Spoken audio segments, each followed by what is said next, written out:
Hey, what is up guys? DRC3 here, back with another My Hero Ultra Impact video, and today we have some massive news, a lot of things coming into the game or already in the game with the latest update. The first thing is we have the case file chapter 2 of case file number 2 in the game now. So go complete your case files, get your free items, your free silver tickets, your free pieces, your free characters, because the case file is in the game. The next thing that is coming to the game, not in the game yet, is a new feature for clubs. It is going to be the Club Pass. The Club Pass is going to be coming out in April, and you're going to be able to get different rank rewards. For ranks 1 through 15, rank 1 you're going to be able to get 50,000 coins, rank 2 you're going to be able to get a top hero device times 3, rank 3 you're going to get a super gadget times 3. Here's the good part though, rank 4 you get a hero gems times 20, rank 5 hero gems times 30, rank 6 hero gems times 50, rank 7 recruit tickets times 2, rank 8 hero gems times 100, rank 9 recruit ticket times 3, rank 10 limit breaker UR fragment times 3, which is really good. Rank 11 50,000 coins, rank 12 50,000 coins, rank 13 50,000 coins, rank 14 50,000 coins, and rank 15 50,000 coins. So those are a lot of good rewards, and once again club passes are coming next month in April, so get hyped about those. I am super excited to see where the club future takes us. There's not a whole lot to do with clubs yet, but I feel like we're going to see some really cool things for clubs. The next thing that's coming into the game is the new double S difficulty of the hidden stage VE tower, and if you know anything about the hidden stage, I am scared for this. The hidden stage used to be like one of the hardest S difficulty stages, or one of the dumbest, like mechanic wise, to get around. Well, that starts on March 29th, so get ready for that VE tower. That's going to be exciting to see how that goes, and it's honestly going to be a bit of a challenge. This next bit of news is massive. This is like massive news, and I am super excited for this Impact Fest banner. We have a new Impact Fest Heroes Hot Picks Isawa coming to the game with a drop rate of 1.5. Kind of saw this one coming because they do it every time after they do a rerun banner. So yeah, anyways, this is going to start around the 28th. At the time of recording this, it is the 23rd, so it's coming up in just a few days. Hopefully you still have some hero gems left, or if you're free to play, you might not be free to play anymore. You might be spending some money to try and get this character, because I guarantee he's going to be good. I honestly haven't taken a look at his kit yet, so let's go ahead and take a look at his kit together for the first time, and later I will be doing a passer poll on this banner as well as the next banner, which we already know that is coming up in the game. So his plus ultra move is called Obliterating Sword, cancels all temporary buffs of a single opponent, deals 650% damage to a single opponent, high chance 70% of sealing the opponent's skills for 3 turns. That's pretty good. Medium chance 45% of causing the opponent to bleed for 3 turns. So this Isawa is really good because he seals for 3 turns and he bleeds for 3 turns. That's a double status element on a plus ultra. That's pretty good. His first action skill is called Erasure, cancels 3 temporary buffs of a single opponent, decreases the opponent's power by 25% for 3 turns, decreases the opponent's defense by 30% for 3 turns, medium chance 45% of sealing the opponent's skills for 3 turns. Sealing skills is still okay. It's not as good as it used to be, so I'm not sure. We'll have to see what his auto skills are, but right now he's not looking like as much value as the other fantasy characters, to me at least. His second action skill is called Binding Assault, deals 425% damage to a single opponent, medium chance 50% of binding the opponent for 2 turns, increases character's plus ultra gauge by 40%, also increases skill impact by 30% if the opponent is affected by power down. Okay, yeah, still not anything too crazy, honestly. And then the first auto skill is Thorough Preparation, cancels 1 of character status elements every turn, also increases speed of all pro hero allies by 25%. Okay, decent. And then the last auto skill, Logical Thinking, gives character the ability to evade 1 time after receiving an attack from an opponent with Piercing Shot, gives character a barrier that nullifies 1 hit after receiving an attack from an opponent with Bullseye, also increases character skill impact by 10% when used in a successfully executed skill chain up to 6 times. So that last part makes him good for VE Tower. This is definitely going to be more of a VE Tower character. He has status elements, right? He has the technical hits on his action skills, I don't think he's going to be super good in PvP, especially with just what's going on in the meta right now. But you know, we never know till we test him out. But just first opinion, first look at him, that's what I'm thinking. I'm thinking he's going to be a VE tower character. And then we'll take a look at his arts right here. This art, it's okay, but I actually really like this art right here. This art looks great for him. So the art team killing it on that one. Their unawakened art actually I think could be a little bit better, but yeah, overall I'm honestly a little bit underwhelmed with this character. But let me know what you guys think down in the comments. We'll see. Yeah, interesting that they're putting this right after a rerun. That's what they seem to do. The next banner is massive. I think this is even more hype than the Impact Fest banner for some people. It is the Think Back Class A Memories Recruit. Now here's the catch though. This starts on the 1st of April, and I don't think Hydros would pull a prank on us this big. I don't think the Ultra Impact team will pull a prank on us this big, but it could be, so just keep that in mind. But I'm going to go over, assuming none of this is a prank and assuming none of it's for April Fools, because we do have an April Fool login bonus coming up with Mineta that we're going to get some free memories. And I don't have a picture of that because I just thought it wasn't really worth showing, but we do have that bonus coming up, you know, like we did last year with the April Fools login bonus. So for this banner, it looks like we're going to be able to get a new Vigilante Deku. We're going to be able to get a new SR Uraraka, which makes sense, a new UR memory, and a new SR memory. See, I don't think anyone would take the time to make all these unless they were legit. So I'm going to hope that all of this is legit. So let's start by talking about the event memories and event characters, and then we'll get into the actual banner memories and characters. So for the new event memory, it is called Reach for Greatness. If equipped by a UA High Class 1A character, increases characters plus Ultra Gauge by 40% when battle starts. Also increases characters critical hit rate by 40% for 3 turns when a wave starts. That's honestly not terrible. 40% for an SR memory is really high. The catch is it's only for 3 turns. It could have some uses in VE Tower. I don't think it's going to be a super great memory, but it's all right. And then for the SR event character, we have a new Ida. His plus ultra move is called Recipro Sliding, deals 400% damage to a single opponent. Skill impact is increased relative to character speed, also decreases the opponent's critical hit rate by 30% for 3 turns.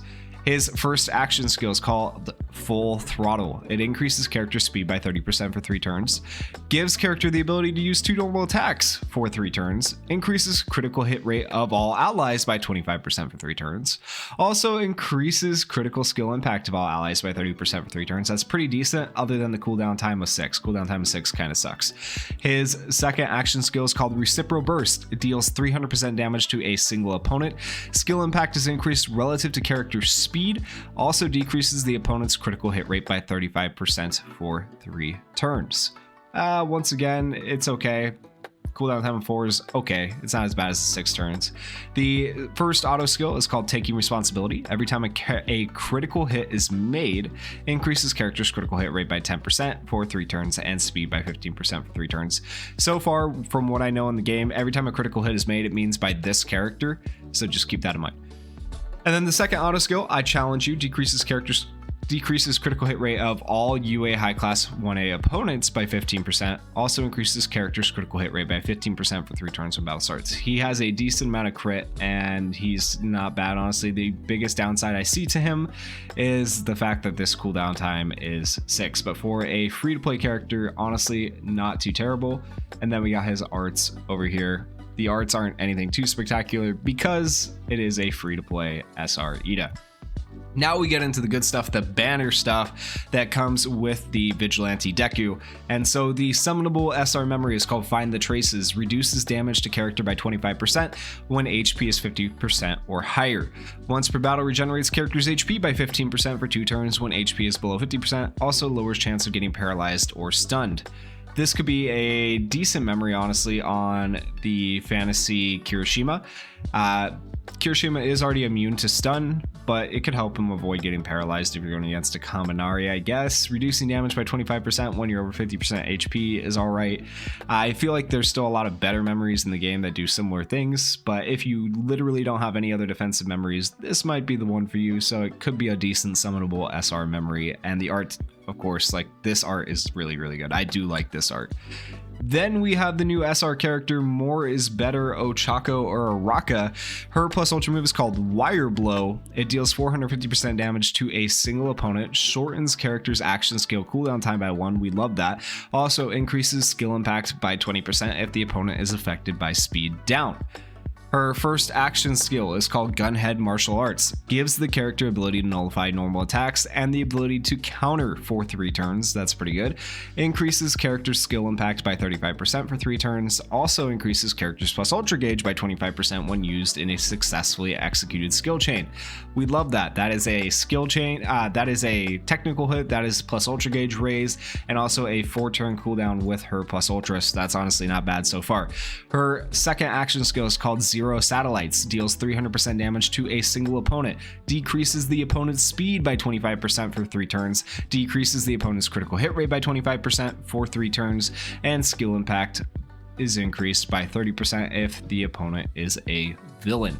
And that is another technical hit because you are decreasing the opponent's stats. That is another cooldown time of 4. Honestly, not too bad, not too shabby. 2 technical hits. I'm happy with her so far. Her first auto skill is called To Protect Your Smile. Increases max HP of all of the allies that are heroes by 20%. And then we have the second auto skill, You Gotta Do Something. Every 3 turns, shortens character's action skill cooldown time by 1, and increases plus ultra gauge of all allies by 15% up to 3 times. That is actually really, really good. So that shortens these cooldowns even further. And that also gives plus ultra gauge to all allies. She is going to be a solid SR support character for VE Tower runs. She's actually going to be fairly good, and I like the kit for this SR character. They've been coming out with some decent SR characters lately, so I am happy with this. And then of course I love this Awakened art right here. It's actually so good. That Awakened art is amazing. The Unawakened art isn't anything too special. I mean, I like it with the strings in the back, her chains, whatever you call them, but this one is just, it's great. It's honestly really, really good. Next, we have the new UR memory. With these feelings, when battle starts, regenerates character's HP by 10% for 2 turns, and further regenerates character's HP by 10% for 3 turns, every 3 turns, up to 3 times. Increases character's defense by 20% when regenerating HP. Shortens character's action skill cooldown time by 2 every 3 turns, up to 3 times. That last little part right here of shortening the action skill cooldown time makes this memory pretty OP and pretty good. This is going to be a really interesting memory to see how it works out, see where people use it, because I feel like there's still some memories that are better defensively, but then this one heals you at the same time as giving you defense and shortens your action skill cooldown time. At the very least, it's going to be useful in VE Tower where you're looking for action skill cooldowns, right? As far as PvP, not sure yet until we test it, but it looks really, really amazing. Like, the art's great and the effect honestly isn't bad. This is an interesting UR memory. I'm excited to see what it can do. And now the moment we've all been waiting for, Lonely Battle Vigilante Izuku Midoriya. His plus ultra move is called Manchester Smash. It deals 650% damage to a single opponent. Medium chance, 50% of stunning the opponent for 2 turns. That's good. When character's Fajin is 10 or higher, shortens character's action skill cooldown time by 2. Okay, that's really good. We'll have to see what Fajin does exactly. When character's Fajin is 30 or higher, makes character ecstatic for 8 turns and increases power by 60% for 8 turns. When character's Fajin is 30 or higher, increases critical hit rate by 60%. Hello? When character's Fajin is 30 or higher, character's Fajin is reduced by 30. Okay, when you use this skill, that makes sense. So that way you're just not staying super high. And then when character's Fajin is less than 30, character's Fajin is only reduced by 6. Okay, well, so it looks like Fajin is going to be a stackable ability to some degree. We'll have to see how Fajin actually works out in the game, but that is... wow, if it's easy enough to get to 30... this could be a very, very good Deku for the first time ever for a general pool unit. I'm excited to see. All right, his first action skill is called a Black Whip and Shoot Style. Deals 450% damage to a single opponent. Medium chance, 45% of stunning the opponent for 2 turns. When character's Fajin is 10 or higher, increases character's critical hit rate by 40%. when character's Fajin is 15 or higher. Increases character's critical skill impact by 45%. Okay. Character's Fajin is reduced by 3. Okay, that's interesting so far. And a cooldown time of 5 could technically be a cooldown time of 3 if your plus ultra goes the right way. So yeah, here's the part I don't really like already, and that's that this Deku only has 1 attack action skill. One of them's not an attack, but we'll have to see. It feels like any Deku that has, with the exception of Fantasy Deku, that doesn't have 2 attack action skills feels a little bit underwhelming. So we'll just have to see. His second action skill is called Overflowing Strength, increases character's critical hit rate by 30% for 4 turns. That's good. Increases character's plus ultra gauge by 20%. Character gains 3 Fajin. Character gains 3 Fajin when using a successfully executed skill chain. Increases relative effect relative to number of skill chains. So if you put him at the end, he should gain more, I believe is what that's saying. So you could gain 3 plus potentially, what, 6 or 9 in 1 turn by using this, is what it looks like, something like that. So that'll be interesting. Increasing plus ultra gauge though and increasing critical hit rate are both decent. His first auto skill is Going Off the Rails. Character gains 1 Fajin per turn. Okay. When character's Fajin is less than 15, it increases critical hit rate by 25%. Okay, because it's going to be below 15 a lot. And then increases skill impact by 3% for every 1 Fajin. So he gets stronger as the battle goes on. And then the second auto skill, Inherited Power. Character gains 3 Fajin every 2 critical hits, so you want this guy to be hitting crits. When character's Fajin is 15 or higher, increases character's power by 40% and gives character Piercing Shots. Okay, Piercing Shot is decent. That's interesting. Now, one downside, like, this is a cool character, right? Cool concept, but I see a very big downside to this, and it's the same downside I saw with the Green Golden Chance Bakugo. This is basically a stacking character, and it's going to take some time for him to become useful, so I don't know how great he's actually going to be in PvP, and he could be decent in like longer game end game content whenever they add that to the game, but as of right now I don't know that he's going to have a massive place in PvP. When it comes to PvE, VE Tower, he has some uses there because he does have his status elements, but yeah, he's just going to be, he has his technical hits too, I guess, technically. So yeah, he has some things going on for him that can make him good in VE Tower, but overall I'm just struggling to see where he's going to fit in. But I'm going to go more in depth on his kit. I'm going to go more in depth on the memories, on all the other characters that are coming out in a pass or pull video. So if you guys aren't already subscribed, make sure you go down there and hit that subscribe button with the notification bell turned on so you guys can see when that pass or pull video comes out. Let's take a quick look at his art. We have his Unawakened art, which I actually almost like better than his Awakened art this time. And you can see the Awakened art down in the bottom left hand corner of the screen, but the Unawakened art is honestly better this time in my opinion. But let me know what you guys think down in the comments. Which one do you guys think is better? And before we end off this video, let's take a look at the new Isawa and Deku's plus ultras. This video is courtesy of Hydros. If you guys haven't checked out his channel, go check it out. But this is going to be Aizawa's plus ultra animation. This is my first time seeing it as well. All right, so we have this, okay, a sword. Righty. He runs at him with the sword and he stabs them. Okay. A little bit disappointed with the plus ultra animation, honestly, for a Heroes Assemble character. I think it could have been better. All right, now let's see if they did Vigilante Deku any justice. Here we go. Oh, he looks sick. He looks sick. Yeah, I don't know what that was. Why did he use his hands to jump up? That didn't make sense. That didn't make a whole lot of sense, especially if he has Fajin. It doesn't make sense.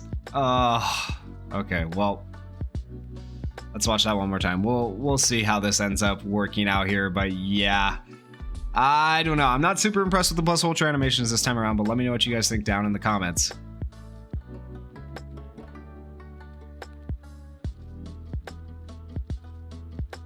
Anyways, guys, that is the video. Like I said before, if you haven't already subscribed, go down there, hit that subscribe button. Please go down there, hit that like button on this video, and leave me your comments. Thank you for watching. Peace.